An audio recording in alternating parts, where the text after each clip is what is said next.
নবীদের মধ্যে আল্লাহ রাব্বুল আলামিন কারো চ্যানেলটি সাবস্ক্রাইব করুন, সাবস্ক্রাইব করে পাশে থাকুন। বলেছেন কারো ফজিলত কারো উপরে আমি প্রদান করেছি। তো কোরআনে কারীমে আল্লাহ পাক বলছেন যে কারো থেকে কারো একটু ফজিলত বেশি দেওয়া হয়েছে, কিন্তু সমস্ত নবীদেরকে তিনটি জিনিস দেওয়া হয়েছে সমানভাবে। কয়টি জিনিস? মনে রাখুন, তিনটি জিনিস সকলকে দেওয়া হয়েছে। একটি হচ্ছে ওহী, ওহী ছাড়া নবী হওয়া যায় না, ওহী সকল নবীতেই পেয়েছেন। 2 নম্বরে নবীদেরকে দেওয়া হয়েছে মুজিজা। 3 নম্বরে সমস্ত নবীদেরকে দেওয়া হয়েছে উন্নত মানের চরিত্র।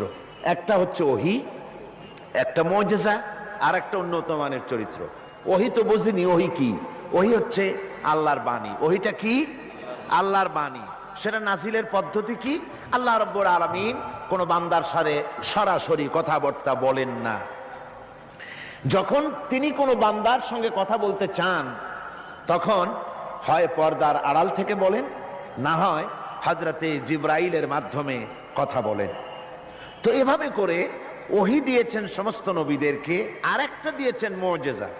মুজিজা বলা হয় যে কোনো শক্তিশালী জিনিসকে দুর্বল করে দেওয়ার মতো ক্ষমতা যার, ওইটা কি বলা হয়? মুজিজা।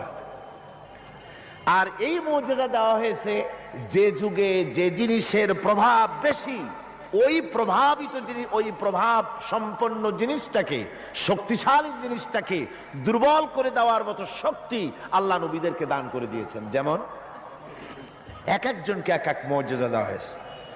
যেমন হযরতে দাউদ আলাইহিস সালাম, আল্লাহ রাব্বুল আলামিন তাকে মুজিজা দান করেছিলেন। তিনি ছিলেন অস্ত্র নির্মাতা, অস্ত্র তৈরি করতেন, লোহা দিয়ে অস্ত্র তৈরি করতেন। অস্ত্র যারা বানায়, লোহা দিয়া যারা জিনিস বানায়, লোহাকে শ্বাসে আনবার জন্য, ইচ্ছে মতো গড়ার জন্য লোহাকে পোড়াতে হয়। পোড়ায়া নরম বানায়া পিটায়া তারপরে আকৃতিতে আনা লাগে। হযরত দাউদ আলাইহিস সালামের মুজিজা ছিল লোহা দিয়ে অস্ত্র তৈরি করার সময় আগুনে পোড়ানোর তার দরকার হতো না।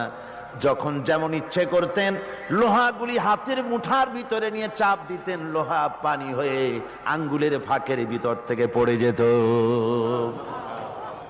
এই মুজিজা ছিল হযরতে দাউদ আলাইহিস সালামের। সুলাইমান আলাইহিস সালামের মুজিজা ছিল তক্তার উপরে বসতেন, কোন রকমের ইঞ্জিন, কোন রকমের মেশিন ছাড়া তক্তার উপরে বসে যেতেন। তক্তা হাওয়ার উপরে ভেসে বেড়াতো, ইচ্ছে মতো তামাম দুনিয়া তিনি সফর করতেন বিনা